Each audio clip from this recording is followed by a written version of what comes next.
Então, boa tarde para todas, né, que estão aqui com a gente nessa. Aqui é ensolarada tarde. Tem outras pessoas aí em outros lugares do Brasil e fora do Brasil, mas enfim. Vamos nos conectando aqui por este espaço virtual que, ao mesmo tempo que é generoso, também tem essa função de achar que está tudo indo afetuosamente, mas os abraços nunca são dispensáveis, né?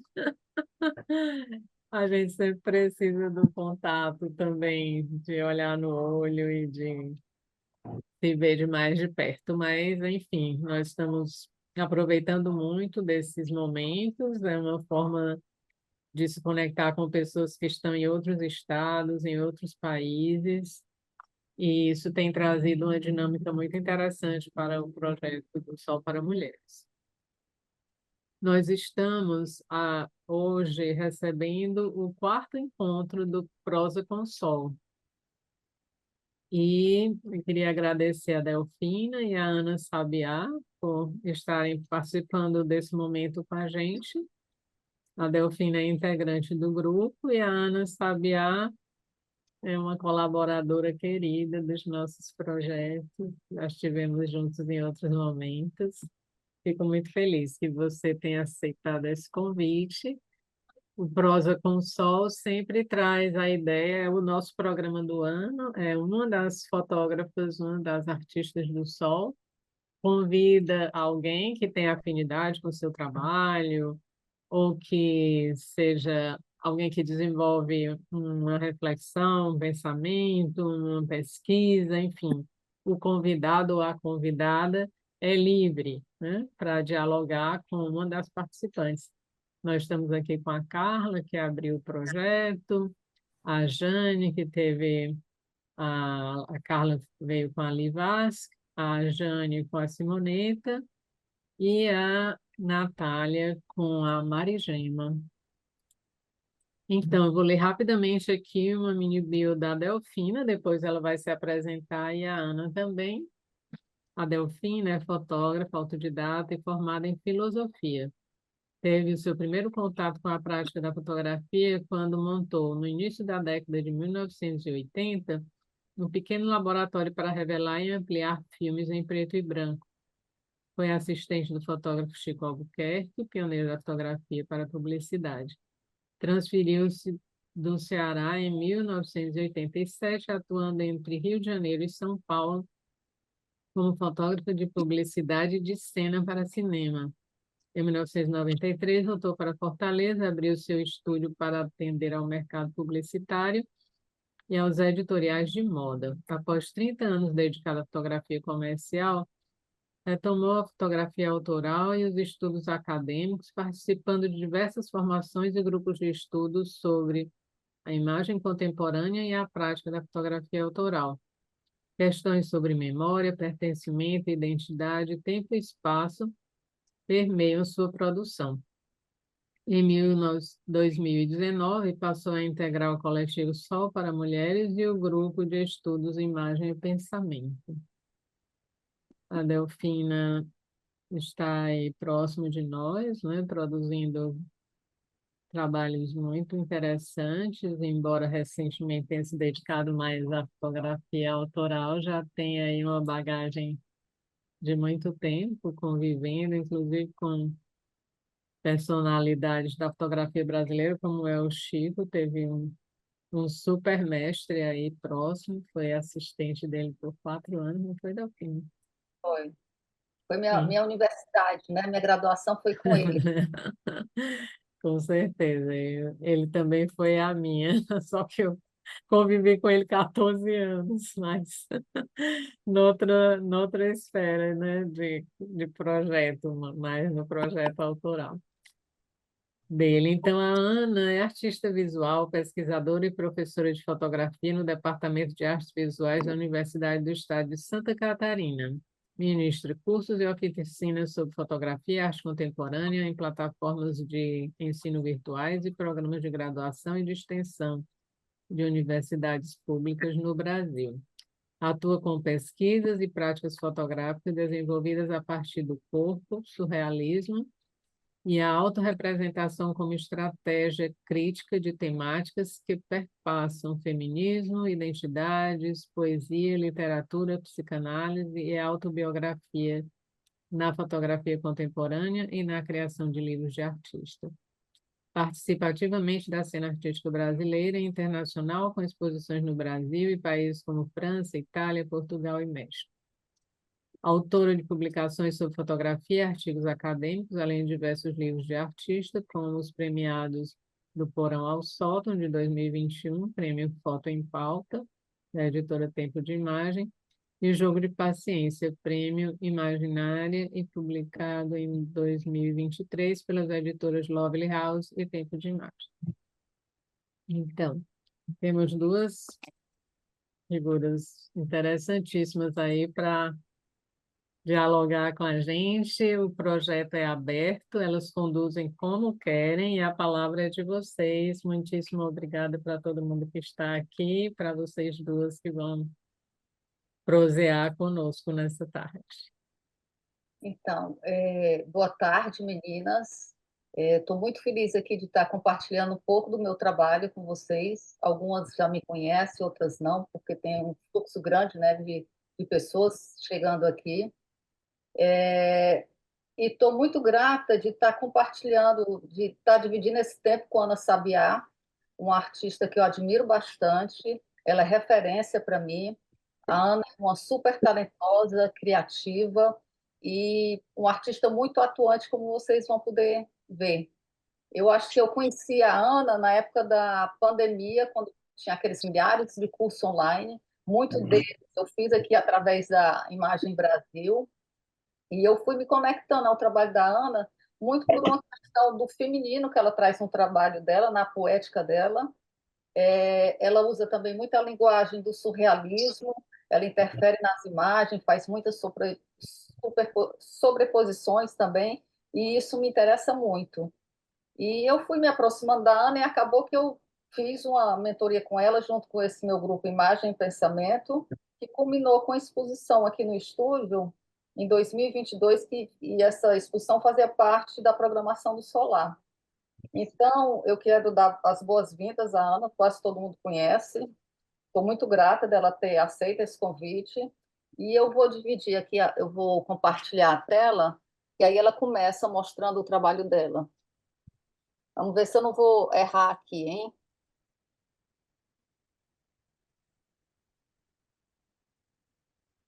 Sim, onde é que compartilhar som? Peraí. Pronto. Aqui. Tem que ser estéreo, senão não escuto o som. E aí, vocês estão vendo? Sim. Sim, aqui aparece. Pronto. Joia. Então, Ana, fica à vontade aí. Então, gente, boa tarde. Obrigada novamente pelo convite. E, assim, as tuas palavras, Delfina, me emocionam, sabe? Porque a coisa mais linda é de perceber quando a gente faz um trabalho que reverbera no outro, né? Na outra, nas pessoas, e que, de alguma forma, eu acho que é o propósito mesmo da expressão artística, né? É o diálogo, é o afeto, é a afetação no sentido, né, de contaminação pela humanidade, né? Pela humanidade dos sentimentos, das histórias, de compartilhamento das finitudes, dos amores, enfim. A Delfina foi uma grata surpresa também na minha vida, de uma força, assim, uma mulher que tem uma força e que eu considero ela, né? Porque a gente às vezes tem uma separação de pensar na fotografia, né, dos artistas e a fotografia dos fotógrafos, né? Eu acredito muito que a fotografia dos artistas ele tem um lugar que fala o André Roulet, que é a fotografia que você fotografa aquilo que não está visível, né? Diferente da fotografia direta, né? Então você está fotografando as coisas que estão nas elaborações do sensível, né?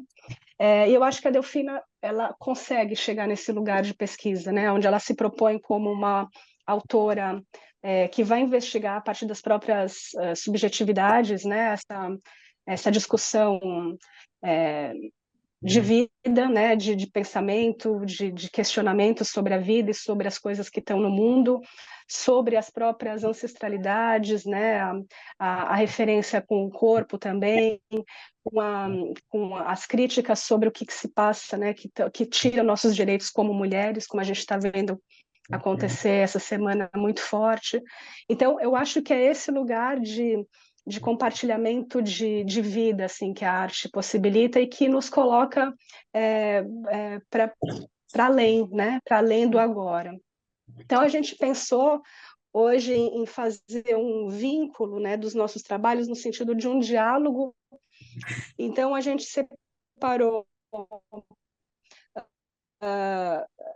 trabalhos que tipo como se fossem igual, né? Então eu e ela a gente pensou em 3 trabalhos, um trabalho de cada bloco, que seria o primeiro esse que está começando, fabulação de realidades, o segundo bloco seria arquivos, memórias e afetos, e o terceiro bloco, novas materialidades ou outras materialidades, agora eu não me lembro direito.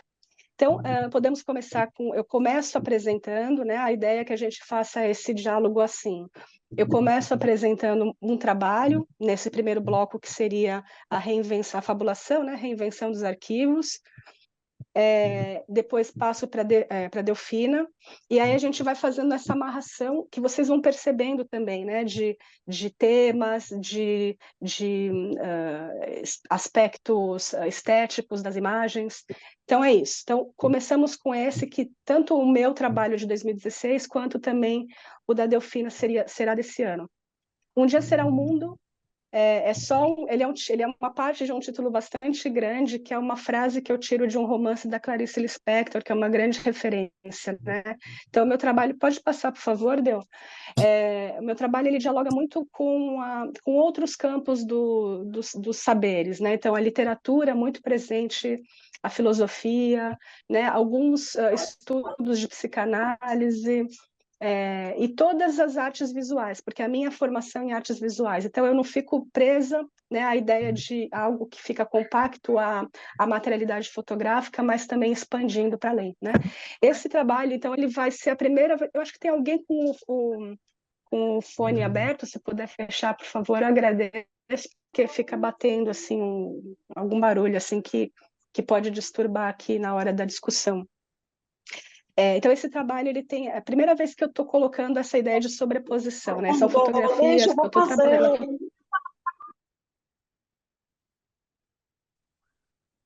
estou trabalhando na fotografia digital, mas com a sobreposição de camadas, né?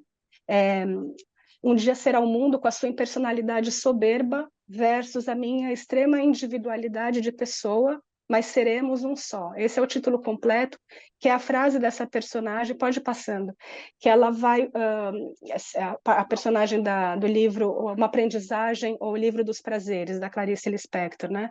E essa personagem começa o romance achando que ela é uma pessoa desconectada das outras pessoas e da realidade do mundo, ela sempre tem aquela sensação de angústia, né, de enfrentamento da realidade, uma professora de escola de ensino fundamental, e ela começa então nesse romance, né, a partir de um romance com um cara que é um professor de filosofia, começa a entender que as relações se conectam, né, que a gente não está desconectada, que a gente está sempre em relação ao outro, né, a gente se constitui em relação ao outro.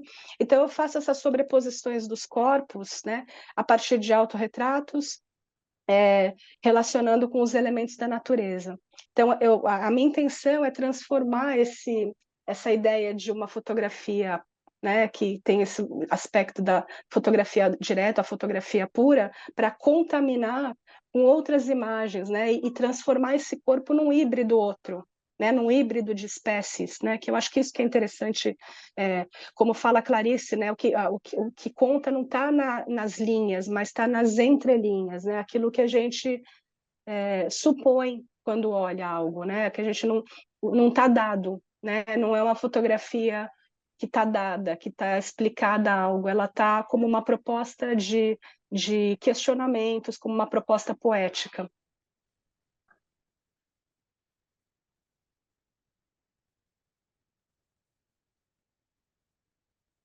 E esse também foi o primeiro trabalho que eu me coloco com a nudez, assim, digamos, né? O trabalho com o corpo, mas assim, de colocar a nudez explícita, no sentido de me despir mesmo pra frente, né, na frente da câmera. Isso acontecia quando eu estava atrás das câmeras, fotografando outras mulheres, né?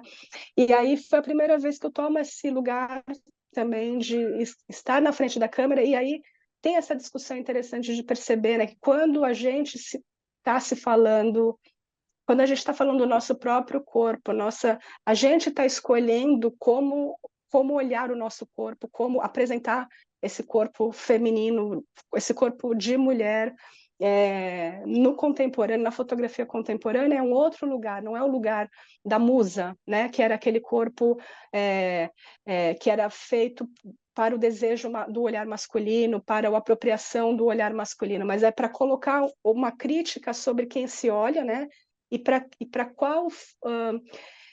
qual é é uma subversão, né, dessa ideia de um corpo feito só para o deleite do olhar do outro sexo, né, para colocar um lugar de discussão, de enfrentamento, de valorização, né, da própria materialidade física.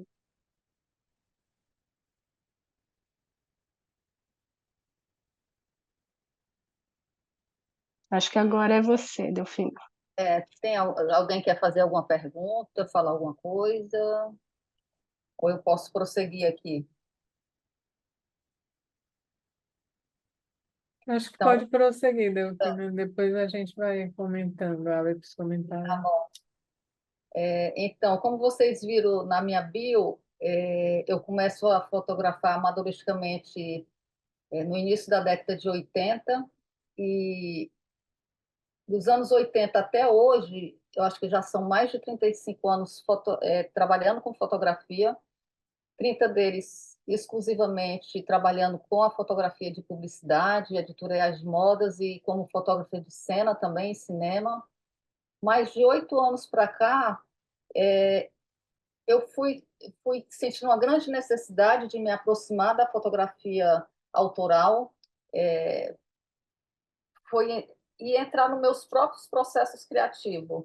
Eu estava muito saturada daquela coisa que eu estava fazendo, várias questões me atravessavam nesse momento, e também reforçada principalmente pela morte da minha mãe, em 2013.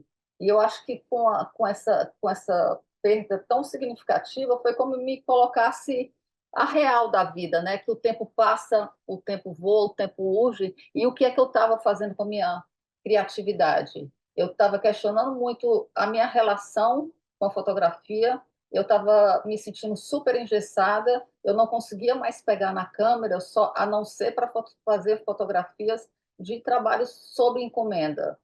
Então, eu acho que eu, naquele momento, a fotografia autoral seria a única chance que eu tinha de dar conta, né, de todo esse turbilhão de sentimentos que eu estava sentindo naquele momento. E com isso eu trago esse ensaio, que foi o primeiro, eu acho, que eu fiz. Ele marca bem essa minha transição, né, desse mundo da fotografia comercial para uma tentativa de entrar na fotografia autoral. Então, ele marca bem esse meu processo, que foi uma virada de chave, mas não foi uma virada assim tão rápida. Eu levei um processo assim de uns 5 anos até realmente deixar completamente de fazer a fotografia comercial e passar e entrar nos meus processos. Eu agradeço muito assim o fato da Imagem Brasil, foi fundamental para mim, porque eu fiz vários cursos, a Patrícia sabe, eu acho que eu fiz quase todos, e a Patrícia foi muito importante nesse sentido de me dar uma força para que eu entrasse, né, nesses meus próprios processos. E como eu me sentia muito engessada, não conseguia fotografar, eu disse assim, vou para Quixadá. Quixadá, todo mundo consegue fazer lindas fotos lá, é uma paisagem única, né, com aqueles monólitos lá. Aí eu disse, não, vou para lá que eu acho que lá eu vou conseguir fotografar. Só que eu chegando lá, o primeiro dia eu não conseguia fotografar, nada me chamava atenção. O segundo dia também, E aí já estava com aquela angústia, que é aquela coisa, né?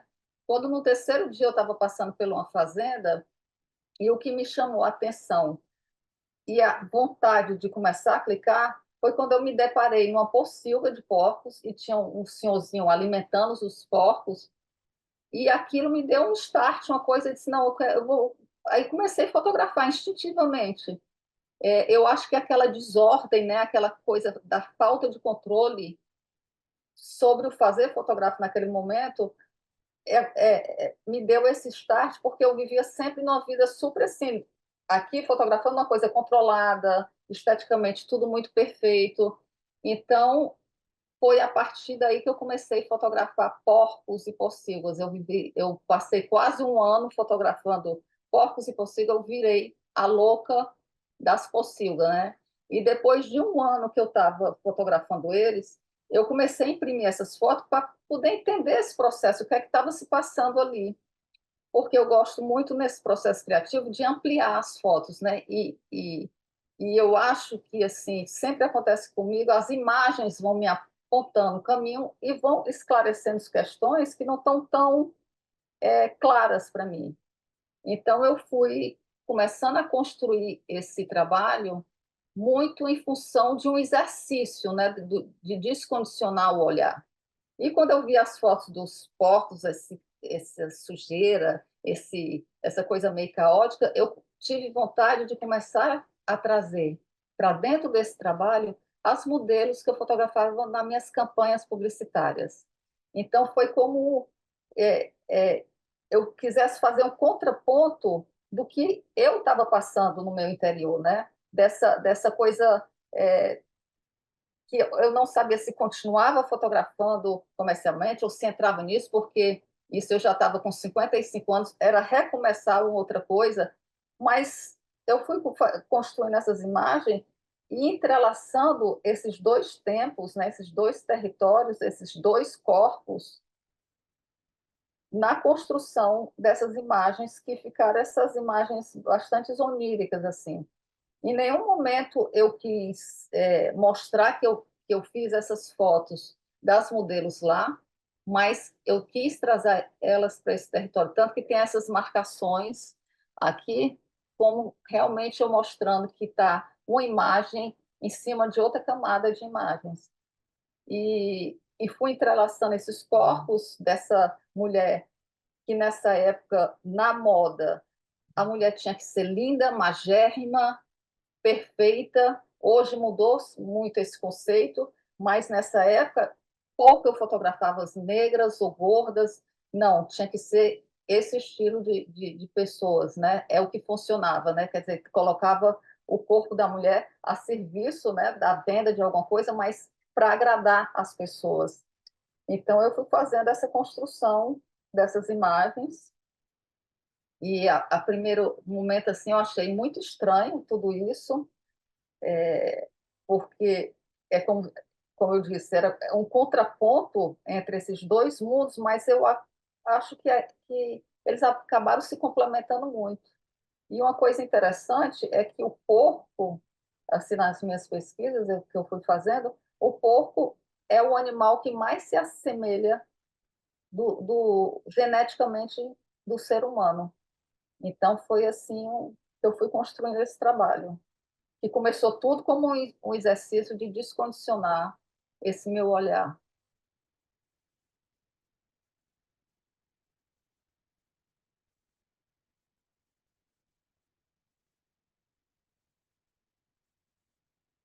Então, é isso.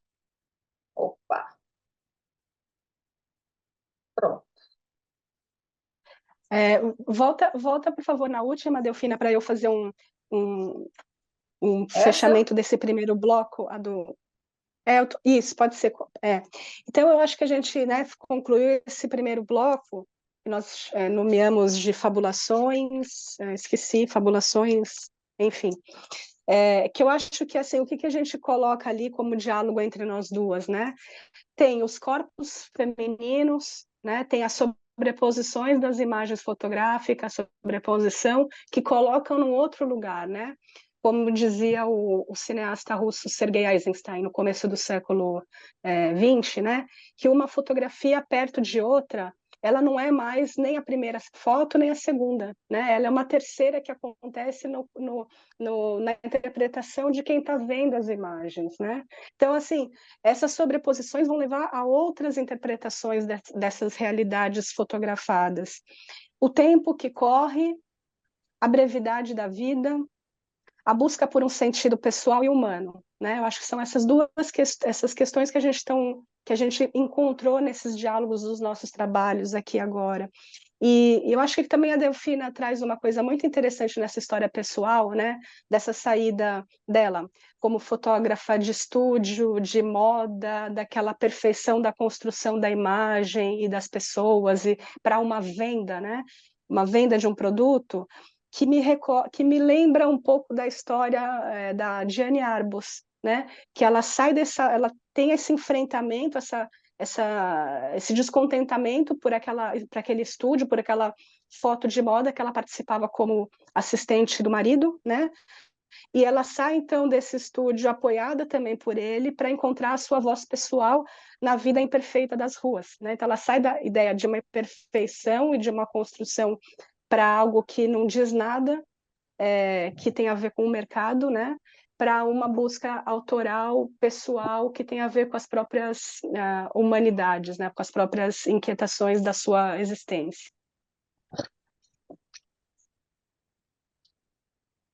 Podemos passar para o próximo, então?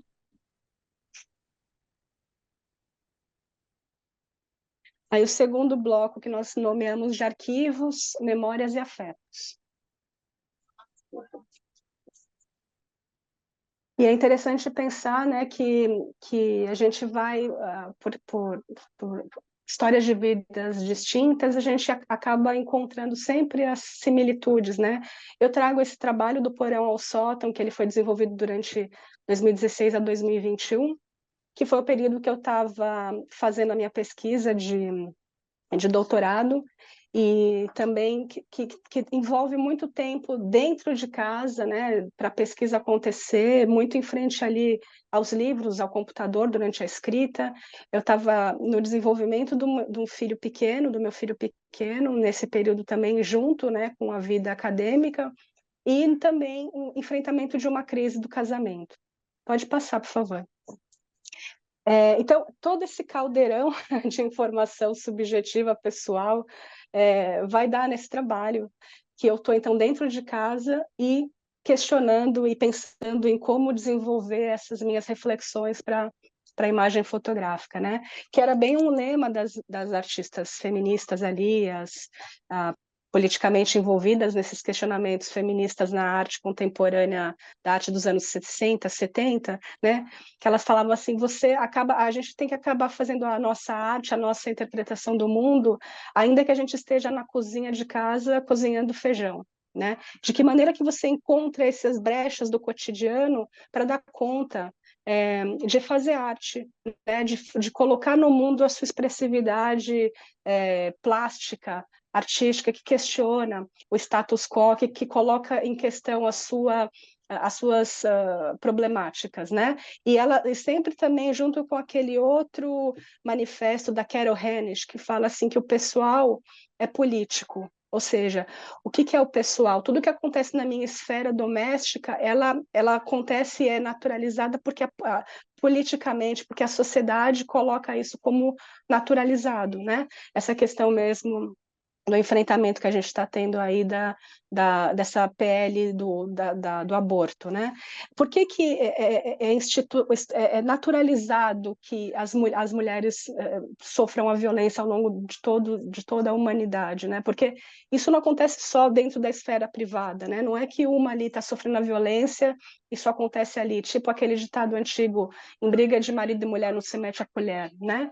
Ou seja, tudo que acontece dentro da minha casa é porque na sociedade acontece também, independente de classe social, de raça, né, de contexto histórico. Então, são essas as questões que a gente vai se provocando, né, e tentando dar conta na nossa arte.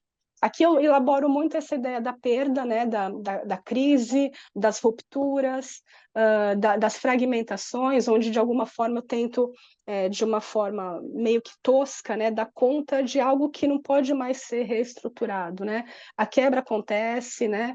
O ovo acontece a quebra, a xícara também se rompe, a planta morre. Como você sustenta essa vida que já está fenecendo, né? Então, essas são as discussões do porão ao sótão. E aí é muito interessante também pensar em dar conta de que algumas imagens elas podem ganhar até uma poética ainda maior com o título, né? Essa, por exemplo, eu tenho uma formação aí que eu coloco parecendo uma nuvem, e então é um choro, né? Tem toda essa relação do choro, das lágrimas, aquela pessoa que você vê, mas ao mesmo tempo você não vê, né? No sentido de que eu não me reconhecia também. Então, dentro de casa, nos espaços da casa, né? Do travesseiro, de qualquer lugar que você olhe quando você está nessa construção de uma linguagem poética e estética do mundo, né? Qualquer situação ela é manancial de criação, né? Um ovo, uma sombra, uma criança, um cabelo, enfim, tudo é possível dentro daquele momento de dar-se a criar, né? Dar-se a refletir e possibilitar essa expressão. Aí esse trabalho, eu tive a felicidade de ser contemplada nesse prêmio que o Foto em Pauta, que é o Festival de Fotografia de Tiradentes, Minas Gerais, eles promovem a cada 2 anos. Esse trabalho ele ganhou, então, essa edição de 2021, que o prêmio é a publicação do livro, né, que está aí, já está esgotado também. Mas foi muito lindo porque foi um período assim, o trabalho, eu tinha mandado ele no ano anterior, em 2019, para esse prêmio e não fui selecionada, né? 2019 foi antes da pandemia. Aí rolou a pandemia, então nesse período de isolamento ainda, né? Então se casa com esse trabalho que eu já estava fazendo dentro de casa, mas que não tinha essa problemática toda da pandemia. E aí eu consigo fazer ainda mais fotos, né, nesse período de isolamento, que eu agrego no trabalho, e aí ele cresce, fica mais interessante também, com a complexidade da discussão, né? E agora eu passo para a Delfina. Então, essa próxima série que eu trago, 1090, eu tenho uma conexão afetiva muito grande com ela, porque eu trago a casa que eu passei grande parte da minha infância e adolescência. Nós tínhamos vendido essa casa há 38 anos para outra família, e ali em dezembro de 2020, a gente ainda estava durante a pandemia, a minha filha viu que ela tinha sido posta para alugar. Então, essa pessoa que comprou há 38 anos tinha saído da casa e tinha colocado ela para alugar. E quando ela me disse isso, foi assim, eu fiquei compelida a entrar naquela casa porque eu tinha muitos sonhos recorrentes com essa casa, não eram nem sonhos, chegavam a ser pesadelos, e eu precisava entrar nela. Eu sempre tive muita vontade de entrar nela. E aí eu falei com a dona, pedi para entrar, que eu estava fazendo um trabalho sobre a minha mãe, nessa época eu estava fotografando os objetos da minha mãe depois que ela faleceu. E aí, para minha surpresa, quando eu entrei na casa, ela estava exatamente igual como nós tínhamos deixado ela há 38 anos atrás. Os mesmos carpetes, os mesmos papéis de parede. Ela tinha uma coisa bem forte, que eram os tetos, eles eram pintados de azuis, de verdes. Ela manteve isso. Os armários fixos, tudo. Enfim, eu fiquei assim, foi uma coisa muito impactante e surreal. E eu levei minha câmera no intuito de fazer um registro para saber como é que a casa estava hoje, né? E eu também levo a câmera, às vezes, muito de escudo, né? Eu me protejo atrás da câmera de certos transbordamentos de emoções. E aí eu fui fui olhando para aqueles espaços que estavam agora vazios, como quando eu apontava a câmera, era como se eu estivesse recolhendo fragmentos, né, das minhas lembranças daquela casa. E eu fui entrando nela e eu fiquei muito mexida, né, com aquele... O tempo parece que não era mais um tempo passado, presente, mas era um tempo circular, onde eles se misturavam. E, em algumas fotos, as fotos eu trago algumas frases aqui, que depois eu leio para vocês, eu vou passando aqui um pouco. Então, eu fui fotografando esse lado esquerdo é 2020 e o lado direito eu fui trazendo, na construção desses dípticos, fotos do meu álbum de família feitas na mesma casa, da época de 1972, 70 e 70, foi na época que a gente se mudou para lá, e muitas dessas fotos foram feitas por mim com a minha primeira câmera fotográfica que eu ganhei que meu pai me deu quando eu tinha uns 9, 8 anos de idade.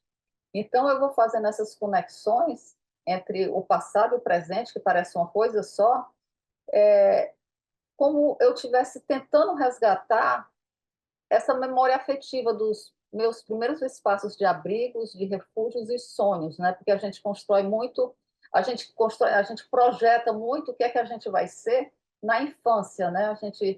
A gente vai criando essas coisas. Então eu fui construindo esses dípticos e fui trazendo algumas frases do que eu me lembrava dessa época, né? Esse aqui era o quarto dos meus pais. Esse era dos meus irmãos.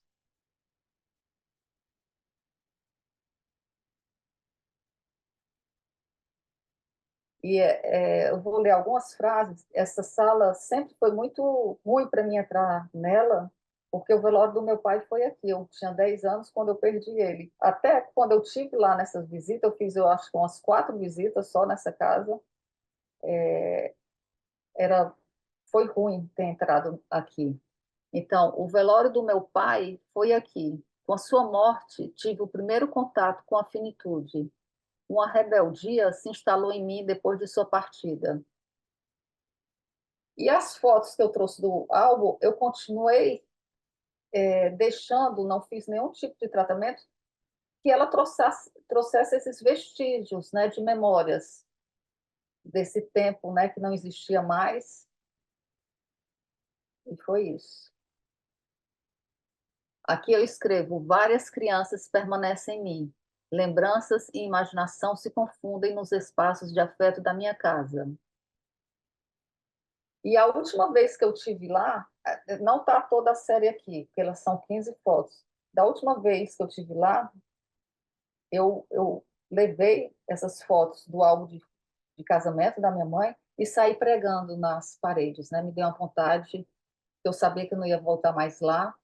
E, e o que é mais louco ainda é que depois que eu entrei nessa casa, que ela passou 38 anos intactas, eu acho que ela estava esperando por mim, a casa começou a ser transformada. Hoje é uma tal de CDMax, não sei se vocês conhecem. Eu, inclusive, tenho algumas fotos, ela sendo... porque muitas partes dela foi destruída. E aqui eu escrevo: sonhos e devaneios me levaram a muitos lugares, para alguns desertos e abismos. Há lugares sem margens, mas me levaram também a ancoradouros e terras férteis. Muitas vezes precisei me resgatar para retornar aos meus primeiros abrigos e refúgios. Esse trabalho, essa série está numa coleção, o Collection Mediterranean, na Itália, e também participou do Medfest Foto em 2022, onde esse festival foi lá na Sicília, foi dedicado completamente à fotografia contemporânea do Brasil.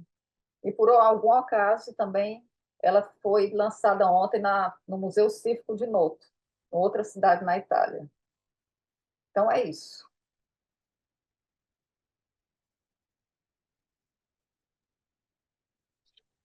Acho que né, para fazer então essa finalização do bloco, os temas que nos traz aí em diálogo, né?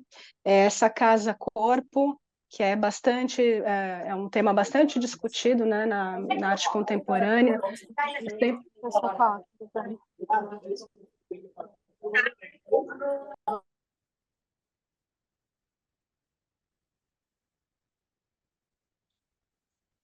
Essa referência da casa-corpo, que por exemplo, a própria Louise Bourgeois trabalha muitíssimo, né, a partir de pinturas, desenhos, os objetos e a escultura.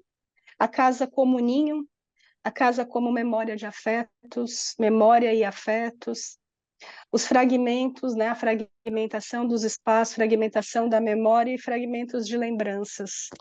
O tempo circular, que é a vida, morte, vida, ou seja, nada se finaliza, né, mas tudo está em eterno reconstituição, eterno renascimento, e a infância como esse lugar da eternidade.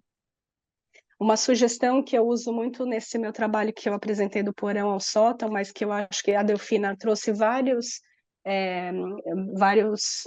pontos em comum ali na fala, né? E mesmo nessas pequenas citações que ela coloca junto no trabalho, que é a Poética do Espaço, né? O livro do Gaston Bachelard.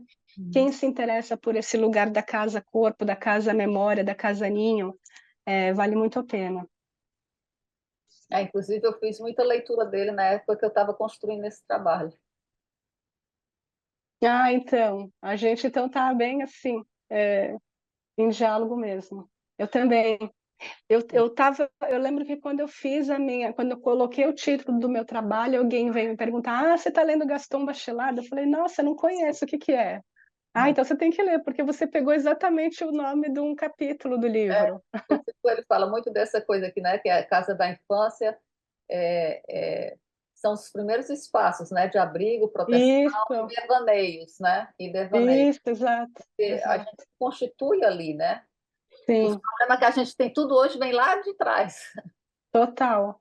Os Porque não, problemas e as grandes belezas também, né? aí ele fala também do porão, né? E do sótão, que existem os porões, que são também as gavetas, né? Que a gente vai abrindo, que às vezes não é tão boas aquelas lembranças, né? Mas, Sim. enfim. A Então, Aline queria falar, acho que vamos dar voz a ela aí. sim, claro. Sim, Eu queria só tirar uma dúvida, Delfina, porque eu sou muito encantada com esse teu trabalho. E toda vez que eu passo lá na frente da CDMAX, eu lembro dessa história. Eu queria te perguntar se, depois que foi feita a mudança, se tu entrou na CDMAX, nessa que foi construída lá, se tu não foi.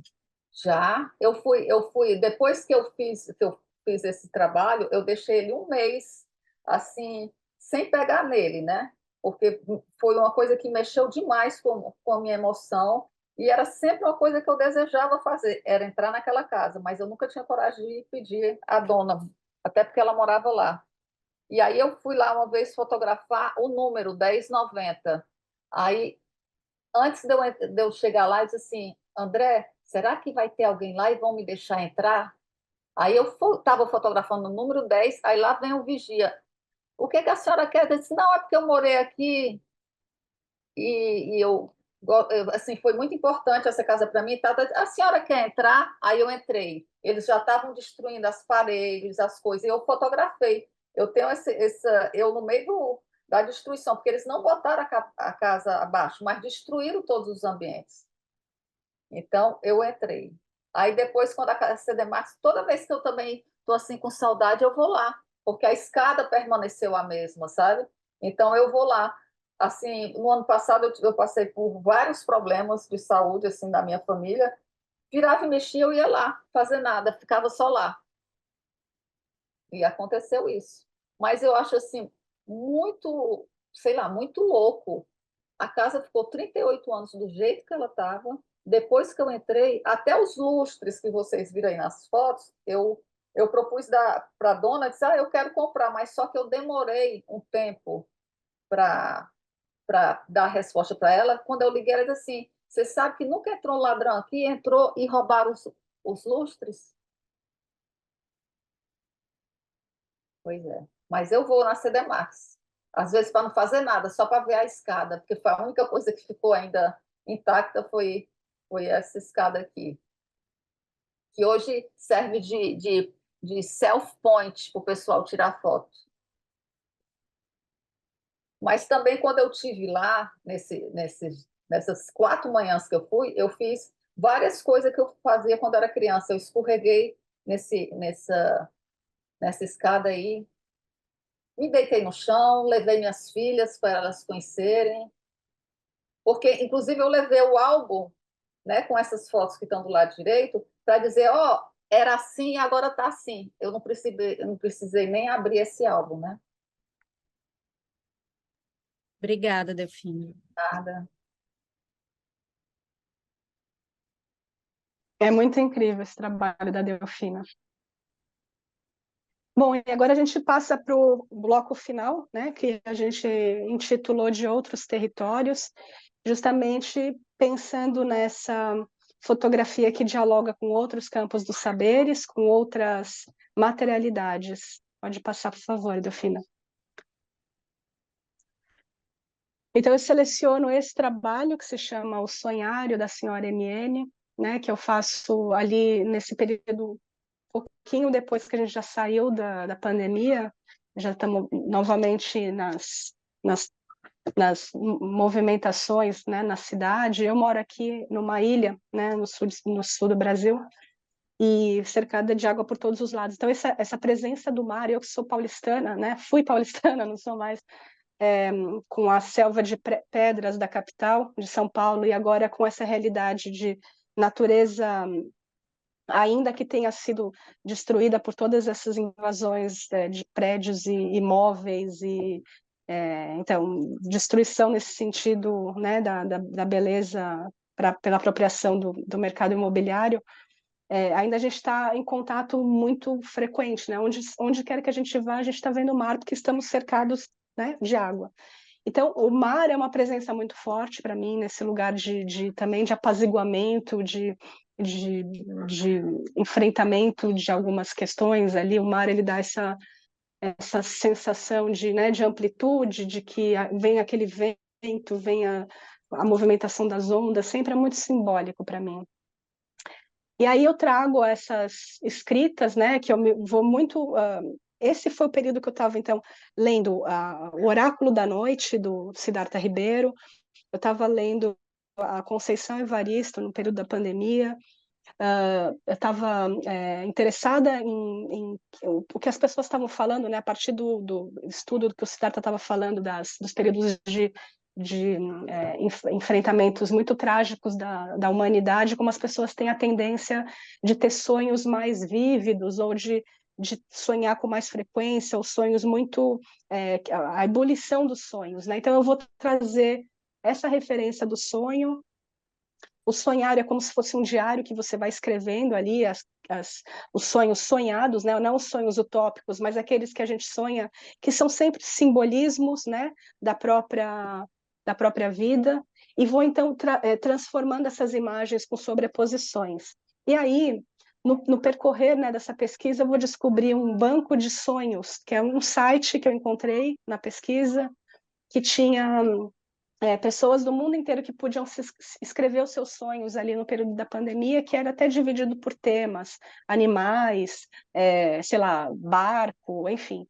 E aí depois de ter feito as imagens, eu vou lá dando uma lida nesse banco de sonhos e vou selecionando alguns que tenha a ver com as imagens, dialoga com as imagens. Então, o que está escrito embaixo não é uma tradução, não é uma ilustração da imagem, né?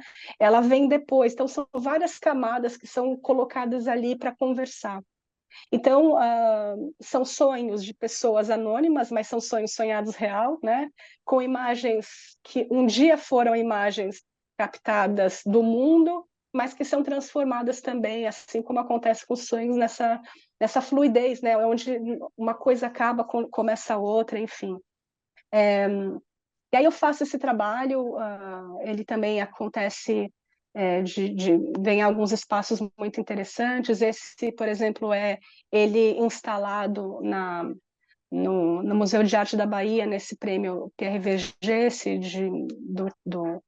do ano passado, né, no prêmio, e aí eu faço a impressão desse trabalho em tecido bem fluido, né, e coloco ele como esses lugares, né, como se fossem fronhas ou lençóis. Tem muito essa relação do varal que vem muito da minha infância também, de ver os varais tremulantes da minha avó quando eu ia para lá no interior, e que remete justamente a esse lugar né, de devaneio também, desse vento que passa e desloca essas imagens, né, onde você pode passar por elas como se fosse essa dança, digamos, né?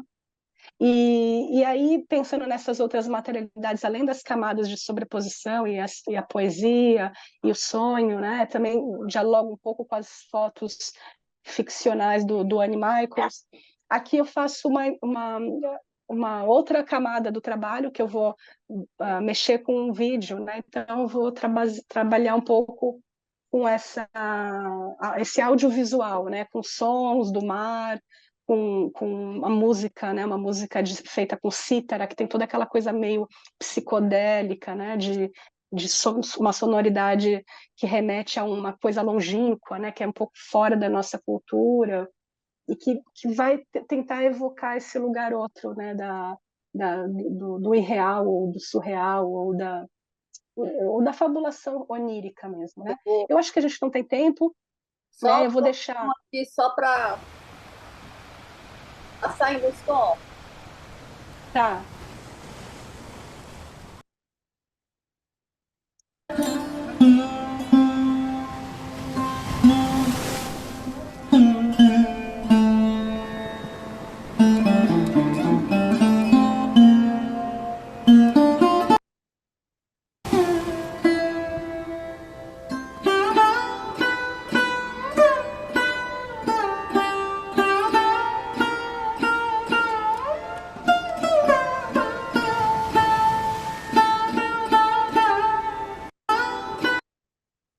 Só porque ele é um pouquinho longo, né?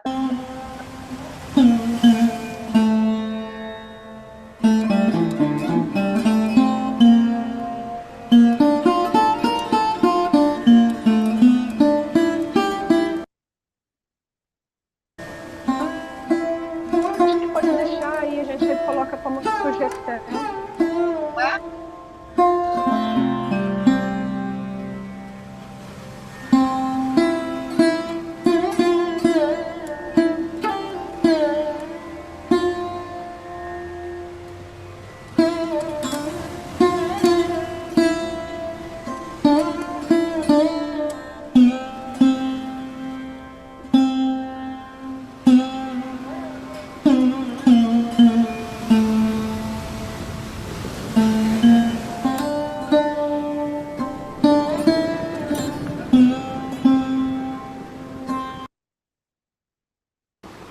Podemos tirar.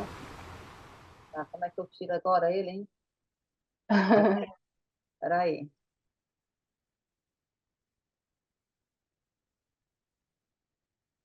Aí. E aí é isso. Então a gente pensa nessas outras formas de apresentar uma fotografia no mundo, né, para além da ideia de uma impressão no papel, para além da ideia do enquadramento tradicional, né, mas que a gente possa deslocar, colocar grafias, desenhos, música, enfim. E passo agora para Delfina. Então, esse próximo trabalho, Lampejos, ele surgiu a partir de uma descoberta relativamente recente da minha ascendência judaica sefarita. E com essa informação, eu fiquei bastante instigada em pesquisar e investigar sobre esses meus antepassados. Até 2019 eu não sabia desse fato, não tinha a menor ideia, mas chegou em minhas mãos um livro onde tinha várias árvores genealógicas de famílias cearenses, onde as ramificações iam tudo dar no mesmo lugar, que eram esses ascendentes judeus e os cristãos novos, né, que eram os judeus convertidos.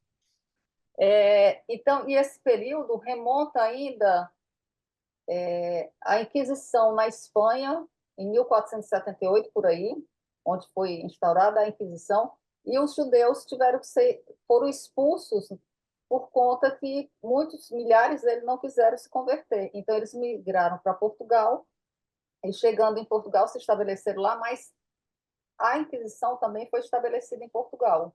Então, eles continuaram nesse fluxo de migração por conta de perseguições religiosas, políticas e culturais. Eles eram caçados igual animais, perseguidos e mortos, às vezes, até em praça pública, como se fosse uma brincadeira de final de semana. Então, eles se espalharam pelo mundo e vieram aos milhares para o Brasil, na época do Brasil colônia, ainda logo depois do descobrimento, e se instalaram principalmente no litoral de Pernambuco. Mais uma vez, com o tempo, a Inquisição também chegou no Brasil, a Inquisição de Portugal, e eles se espalharam, fugindo da Inquisição, eles foram para o interior do Nordeste, né, para o sertão, e lá se estabeleceram. Então, esse trabalho que eu trago, eu construí em forma de um filme, né, que eu quis fazer uma narrativa ficcional sobre o itinerário desses meus antepassados marranos, né, porque eram assim também chamados os cristãos novos, de marranos. Marranos é uma palavra, tanto em espanhol como em português, que eles falam que são os suínos. Então, aqueles novos cristãos que fingiam ser católicos, eles chamavam pejorativamente de marranos. Então, esses marranos, que são meus antepassados, eles simulavam ser católicos durante o dia e à noite continuavam com as tradições judaicas dele. Então, eles viviam uma vida fictícia durante o dia e à noite eles ficavam nessas tradições. E com isso, eles foram perdendo a identidade e vivendo nesse espaço híbrido, né, entre ser e não ser. E para a construção desse filme, desse rolo de filme, eu fui buscar nos meus arquivos de fotos imagens atemporais e fui conectando, né, fui articulando de forma atemporal essas imagens para criar esse grande rolo. Outra coisa também que eu utilizei nesse rolo foram fotografias de álbuns de família de meus tios, primos, que eu fui coletando. Eu fui coletando retratos, principalmente de mulheres, para tentar recriar o rosto dessas minhas antepassadas, né? E não, fotos, eu só tinha fotos até a geração do meu avô. Para trás eu não tinha mais nada. Então eu fui criando esses rostos a partir de pegar um olho de uma tia, o nariz de outra, e foi reconstruindo esse personagem que não existiam, né? Não existiam imagens, e fui recriando. E peguei muito de mulheres, até porque o judeu, a ascendência dele é dado pela mãe. Eu não sei se hoje em dia é assim, mas é através da mãe que o judeu é realmente judeu, é considerado judeu. E aí eu fui articulando esse grande rolo de imagens que virou a história dos meus antepassados, mas de uma forma ficcional. Eu não queria fazer um trabalho completamente documental, mas eu queria fazer uma imersão poética a respeito desse assunto, né? Então, eu construí, essa máquina foi construída para que esse rolo fosse passado por essa máquina, ela tem uma mesa de luz, e aí eu colei as duas pontas para que o rolo de filme, quando o espectador, porque o espectador é que vai fazer esse filme girar, ele tanto pode girar para frente como para trás, ele vai dar o tom e ele vai decidir como é que ele quer ver essa história, né? Então, quando eu trago, foi até para a exposição que a gente fez aqui, que a Ana fez a mentoria, eu trago também uma projeção desse vídeo onde eu saí escrevendo na foto da minha identidade, nas linhas da minha digital, palavras que se relacionassem com esse trabalho, mas eu fiz de uma forma meio de catarse, né? Eu não pensei o que eu estava escrevendo e fui escrevendo. Então, vou passar rapidinho aqui também, porque ele é longo.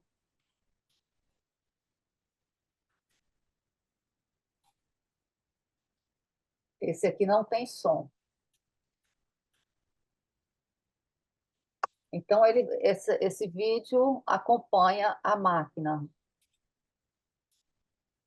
Esse trabalho também foi para a Unifoplast, né? Passou 4 meses lá na exposição, onde a curadoria era da Denise Matar.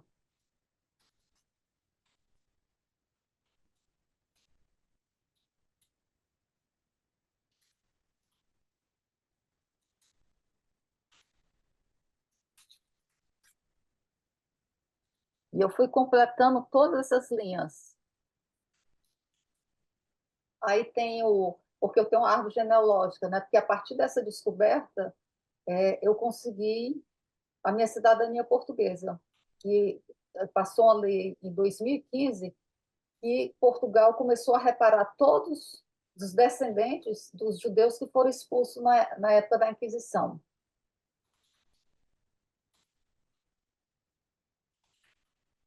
Então, com esse filme, que não tem começo, meio e fim, ele é um eterno contínuo, né? Como a vida. A vida é feita de vida e morte, de geração que nasce, geração que morre, e com isso a gente vai trazendo, né, o DNA dos nossos antepassados. Né? Eles habitam nossos corpos de geração em geração, e um dia eu vou ser antepassado de alguém. E essa máquina, ela me deu a possibilidade de mostrar esse trabalho de outras formas também, não só com essa máquina, mas também eu consegui produzir um vídeo com ela, né? Passar um pouquinho aqui também só para vocês.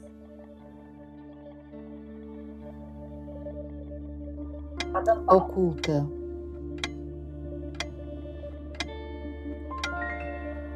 Marrana.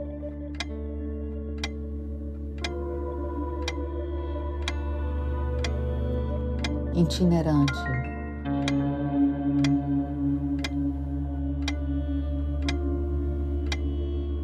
Secreta.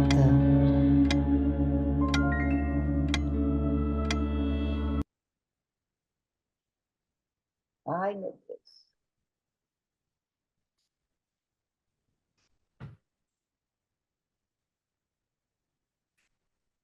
Saturno.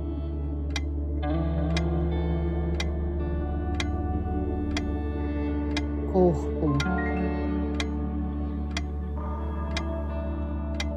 Identidade. Fragmentos.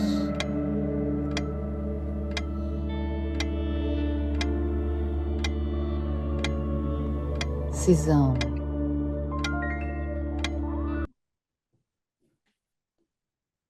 Bom, não vou passar todo, depois eu posso pôr o link aí.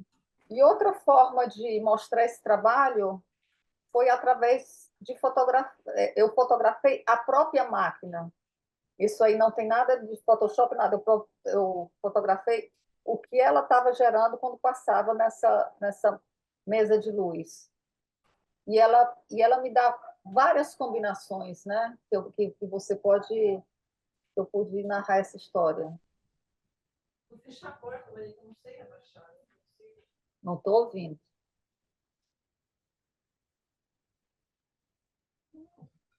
E aqui, gente, volta o porco de novo.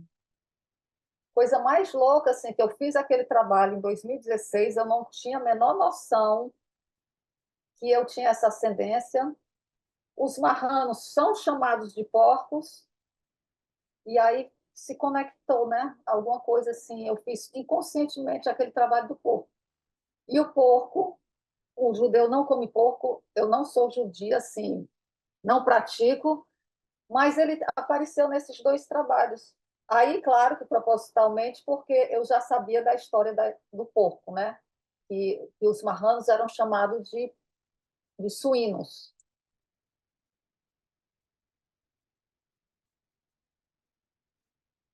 E esse daqui é o documento da Inquisição. Esse aqui.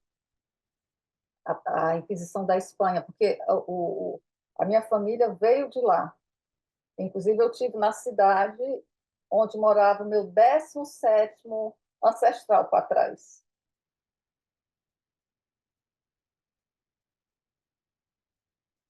E aqui nessa foto do sertão, eu fui escrevendo nomes das mulheres que estão na minha árvore genealógica, no chão do sertão. É isso. Vou parar aqui de compartilhar para a gente conversar.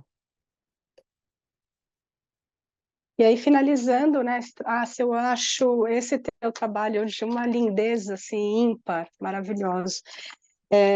E finalizando esse último bloco, né, quando a gente apresenta os diálogos dos nossos, a gente traz, então, ancestralidades, as histórias fabuladas, o contínuo da vida, a vida, morte e vida, né, em contínuo, caligrafias, a vida dos outros, a imersão poética, a interatividade com o trabalho a partir das outras materialidades, o trabalho que se desdobra em outros trabalhos, né? Porque eu acho que é isso que é uma beleza da pesquisa, onde você pode pegar aquilo que foi feito e se aprofundar ainda mais, vendo por outras perspectivas, que vai te levar a outras perguntas e a outras formas, outras possibilidades de materializar as outras perguntas que virão, né? É como se a gente estivesse o tempo todo atualizando o nosso próprio arquivo. Então, eu acho que é a pesquisa que provoca esse lugar do estupor, da descoberta do acaso, né? Como você fala, eu não imaginei que eu encontraria essa referência do porco, né? Mas foi o símbolo inicial que te deu o estágio do teu trabalho autoral, né? Que você reencontra agora nesse processo recente e usa com a propriedade de toda essa crítica que você está trazendo. Acho que é muito lindo e fico muito feliz de ter participado do acompanhamento desse teu trabalho aí, que eu achei de uma complexidade, de uma poesia incrível. Ai, obrigada.